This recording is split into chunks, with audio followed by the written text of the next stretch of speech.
The following story is also available as a read-only version. Check the link in the description if you're interested. Sunrise. To Etif, it was the most beautiful time of the day, but she knew that, on this particular morning, none of the great shining discs lesser people worshipped as deities would climb over the horizon. She wasn't alone in this knowledge. All around the clearing, figures clad in robes of grey velvet stood, contemplating the great stone obelisk at its centre. It was tall as 3 grown men, and broad as a watchtower. Cracks of obsidian spread across it like lightning scars, humming faintly with the anticipation of what was about to happen. Etif smiled. It was a great day indeed. She had her eyes fixed on the tree line, where the wind slammed thick, rubbery leaves into each other. There were no animals calling out tonight. They all knew something monumental was imminent, something that would change this world forever. Graal'Matuk had, for millennia, been known as the world of 7 suns. No longer.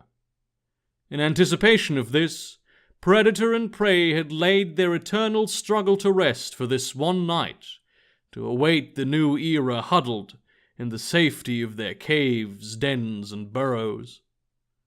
And it seemed they weren't the only ones who had seen this event coming. The clangorous rip of portals opening resounded from the forest. Gleaming tunnels of light ejected a cavalcade of knights in shining armor, riding on the backs of silver-hoofed steeds. The rainbow paladins, out in full force, to make a last stand on behalf of a doomed world. Etif could not help but feel fear. For years, even the mention of paladins would have sent her running as fast as her legs could move. Now they were here, lances pointed at her and her fellow acolytes, ready to bring the fury of the 7 fires down upon their blasphemy. Rows upon rows of footmen with tall shields and long swords followed them through the portals. Their glass blades were radiant, whirring as they cut through the air. Last came the fractalists, closing the portals behind them. Etif had never seen one in the flesh before, and she found that they surpassed even her wildest nightmares. Tall, lean, perfectly muscular, with shining crystals set into their skin. On their heads they wore elaborate crowns, twice the size of anything an ordinary person could carry without snapping their neck at the slightest imbalance. Their human eyes were soon shut, replaced by 7 silver oculi set into an arch atop their heads. They glowed in the colors of the 7 fires.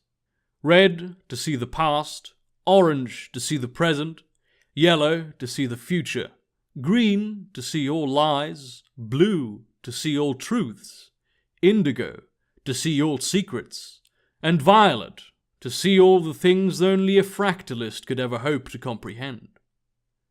In unison, they produced crystals from the palm of their 7-fingered hands, levitating them in front of their faces. They burst into 1,000 shards, and the fractalists' dance began. Ethereal, like water mist in the sunlight, the crystal fragments followed their master's movements, forming prisms, cones, and screens on a whim. Deep inside of her, Etif felt doubt. All her life she had been devoted to the grey entity, as had her father and mother, and grandfather and grandmother before her. Never had her faith been shaken, and never had her resolve faltered. But now, faced with beings of such great power that nobody could ever dream of withstanding them, it all seemed irrelevant. All the years, decades of preparation, all the centuries and eons of work from those who came before her, how close they were to achieving their goal, it all paled against the fractalists about to annihilate them. A flood of light emanated from the mages, rainbows coalescing and circling around them, reaching high into the heavens, making it appear as though Etif was standing in the eye of a radiant hurricane. The circle closed rapidly, and it felt as though she would choke on her own fright before it had a chance to destroy her. But it simply dissipated. The storm of colourful light came to a halt and disappeared as though it had never been there in the first place. The fractalists stumbled, seemingly dazed, their faces expressionless. At the sight of them, Etif felt a force coursing through her, the strongest ecstasy she'd ever felt, filling her with confidence. She felt her senses sharpen and her body change. Her nails grew into long, thin claws the colour of quicksilver. Her face became a beautiful mask of fog, and her robe melded with her shadow, enveloping her like a protective cocoon. The grey entity was bestowing its gift upon her. Etiv was determined to use it against the paladins. A war horn resounded through the clearing, and the riders charged. Etiv looked to her left and right, where the other acolytes stood tall and proud, changed in the same way she had been. Instinctively, she knew how to raise her feet off the ground, spreading her arms to embrace the rider coming for her. She could see the terror in the man's face, the look of shock and surprise as he was faced with someone he expected to be human but had just ceased to be mortal and become something much more powerful. Etif felt nothing as the lance bore itself through her torso. It was as though her body were made out of fog, simply dissipating against the attack.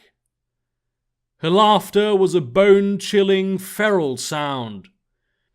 She ripped off the rider's helm and sliced open his throat with a casual motion of her fingers, passing through him as she ended his life. 7 rays of light shot into the sky from the points on the horizon where their suns would have risen, coming together in a single, white ball at their common zenith, growing ever larger and more blinding. Gracefully, Etif approached the line of footmen closing in on the clearing. They had their swords pointed ahead, their tips sharp as diamond razors. Impaling her would have no effect, she knew, and it seemed as though the paladins were just realizing this fact themselves. A second blaring of the war horn broke their formation, and their slow, methodical advance became a stampede of heavily armored warriors. Etif sliced them as she had the rider, cutting through their flesh like butter, spilling their blood on the grass.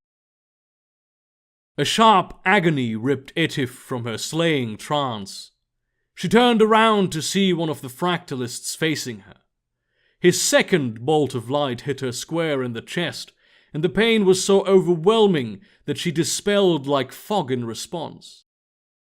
She reformed a few feet away, unhurt but traumatized by the experience, loath to feel such an awful sensation again. The other fractalists had started doing the same, advancing behind their soldiers, giving them the confidence to march forward against these seemingly indestructible creatures. Another jolt of pain hit Etif. She heard her own inhuman scream, filled with powerless fury, and set her sights upon the fractalist responsible. Driven by rage, she charged at him, extending her claws to rip him to shreds. They were blocked by a shield of light, summoned at the very last instance, and disappearing just as quickly as it had popped into existence. There was the hint of a smirk on the fractalist's face, and it drove Etif wild. In a mad frenzy, she clawed at him like a beast, always circling and moving at impossible speeds, attacking his calf just as she was slashing his cheek. The mage was always faster. He moved before she even decided what to do next, his shields always perfectly shaped to block her attacks. A deep rumble made them both pause. A column of white light was crashing into the obelisk from the zenith, making its obsidian cracks shimmer in the colors of the rainbow. The rays of light disappeared for a moment, and everything was silent. Then the obelisk burst. The rock was consumed in an explosion of white light, pulverizing the rainbow paladins around it. The fractalists all fell to their knees, the 7 eyes in their crowns nothing but scorched holes. All the energy was drawn in by a single point at the very core of the former obelisk, absorbed by something standing there, gorging itself on the 7 suns it was consuming. For an instant, all light was drawn from Graal'Matuk. Mages near and far lost their eyesight forever. Priests of the 7 suns felt their souls being ripped from their bodies. When vision returned, the entire world was covered in a layer of faintly glowing fog. The firmament was black, devoid of stars. The grey entity had returned. If you liked this story and would like to hear more, please do subscribe to the YouTube channel. A new short story is uploaded every Wednesday, and there will occasionally be another one in between if I find the time. Thank you very much for listening and have a great day.